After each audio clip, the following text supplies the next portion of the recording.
Well, welcome again to another video. I'm out spraying lentils this afternoon, putting some fungicide on. We've got rain forecast, so hopefully the fungicide will protect the lentils from disease. Today's study will be something a little bit different. I'm going to try and tackle some of the harder to understand sayings that Jesus comes up with. And the reading is from Matthew chapter 9, verses 10 to 13. And in this passage we'll find that Jesus has recently called Mathew to be one of his disciples and to follow him in his ministry. And Jesus has then gone to Mathew's house, where many tax collectors and sinners have come and eaten there with Jesus there and with his disciples. Now, the Pharisees saw this and they were a bit cheesed off about it. And they said to the disciples, why does your teacher eat with tax collectors and sinners? Now, to them, this is a terrible thing to do. These Pharisees are the Jewish religious leaders at the time. They are in many ways quite godly. They try their best to follow the 613 odd Old Testament commandments, good at tithing and fasting and giving money and feast days and prayer and study. But they've forgotten all about the matters of grace and mercy, and they think that they're saved through their observance of the laws. So many of those laws will talk about how there's certain things that will defile them, that it is sort of make them sort of ungodly, and they're always deeply concerned about being defiled. And for this reason, largely, they would not eat with tax collectors or sinners, because they feel that in doing so, they would be defiled. So here they are, they'd never eat with these people that Jesus is eating with, and they say something to the disciples about it, what's going on.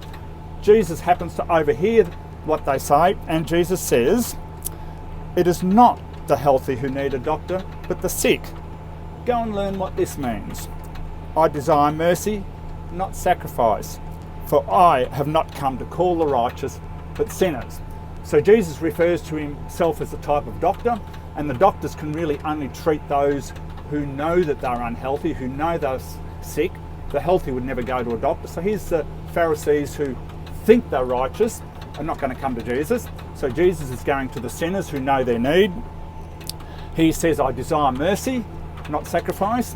And he's chipping at the Pharisees, where the sacrifices like following all those 613 laws, which they think is so important. But Jesus is saying, well, yes, I'd rather you showed mercy, that you loved the people around you and treated them with value and respect, which is not really what the Pharisees did. They were big on these sacrificial laws.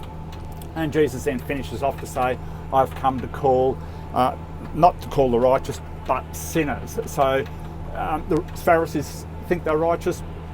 Jesus is of no value to them, but all the sinners there generally will have an awareness of their own spiritual need, and they'll be looking to Jesus.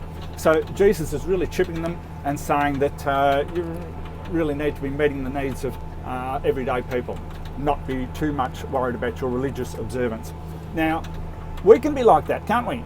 We can be pat ourselves on the back and say, I'm a good person, I don't cheat others, I don't get drunk, I give money away to good causes, I go to church, I pray. But what's our heart really like? And the test of it really is in these words, I desire mercy, not sacrifice.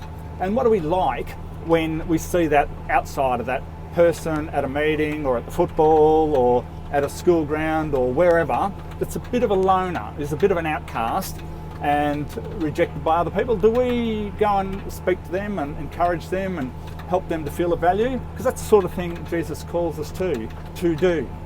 And as employers, do we treat our workers with respect? Do we not only pay them appropriate wages, but we just speak well to them and speak well of them and try and be a godly person to those, a reflection of Jesus Christ, because we're called to shine our light before all men, aren't we? And that's where the rubber really hits the road. It's not so much about doing all the religious observances like the Pharisees, but about showing love, value, respect and mercy to other people and seeking to show our light before all men.